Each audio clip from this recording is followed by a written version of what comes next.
Hello, good morning. चलिए आज हम पढ़ते हैं सच्चा बालक। एक दिन गुरुजी ने अपनी कक्षा के बच्चों को गणित का एक प्रश्न दिया।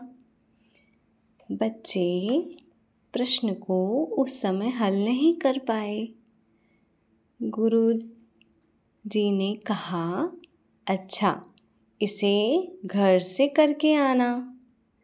इसके बाद छुट्टी हो गई और सब बच्चे अपने अपने घर चले गए। अगले दिन जब बच्चे शाला में पहुँचे तो सबने अपना अपना गणित का हल किया हुआ प्रश्न गुरुजी को दिखाया। गुरुजी ने प्रत्येक बच्चे का प्रश्न जांचा, परंतु किसी का भी हल ठीक नहीं निकला। कुछ बच्चों ने तो प्रश्न को हल करने का प्रयास ही नहीं किया था। जब सब बच्चे अपनी अपनी कॉपी दिखा चुके, तब गोपाल ने अपनी कॉपी दिखाई। प्रश्न का उत्तर ठीक था। गुरुजी ने प्रसन्न हो गए और गोपाल की प्रशंसा करने लगे। अपनी प्रशंसा सुनकर सभी खुश होते हैं, परंतु गोपाल के चेहरे पर उदासी छा गई। गुरुजी ज्यों-ज्यों उसकी प्रशंसा करते गए, त्यों-त्यों उदासी बढ़ती गई। अपनी अधिक प्रशंसा सुनकर वह बालक फूट फूट के रोने लगा। गोपाल को रोता देखकर गुरुजी और सभी बच्चे आश्चर्यचकित रह गए।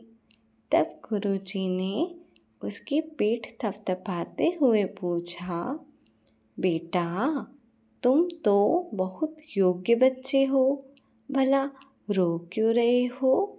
गोपाल सिसकियाँ भरते हुए कहने लगा, गुरुजी आप मेरी प्रशंसा कर रहे हैं, किंतु यह प्रश्न मैंने अपने आप हल ही नहीं किया। यह तो मैंने अपने बड़े भाई से पूछकर हल किया था। मुझे अपनी झूठी प्रशंसा सुनकर दुख हो रहा है। गुरुजी ने गोपाल की बात सुनी तो उनका हृदय गदगद हो गया।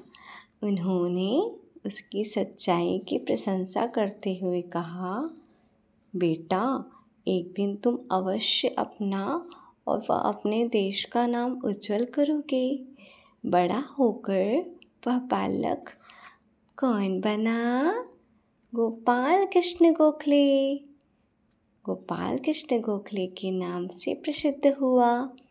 देश को स्वतंत्र कराने में गोखले जी का बहुत बड़ा योगदान रहा।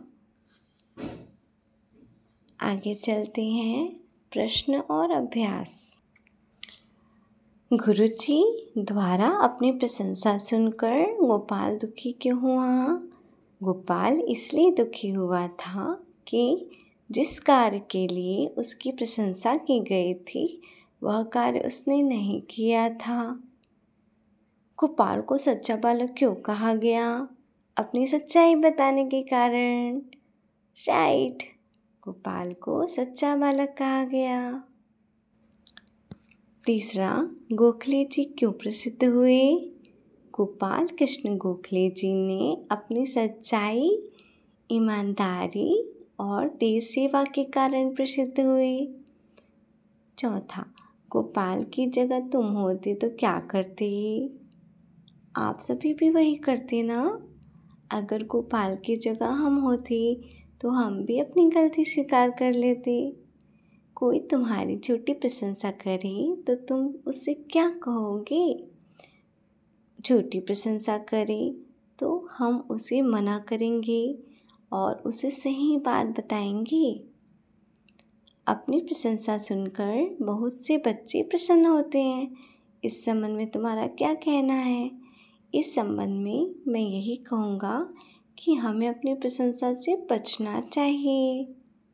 इस तरह से हमारा प्रश्न अभ्यास पूरा हुआ। अगली वीडियो में हम आपको पार्ट 3 पढ़ करके और उसके प्रश्न अभ्यास कराएंगे। तब तक के लिए bye. Thank you so much.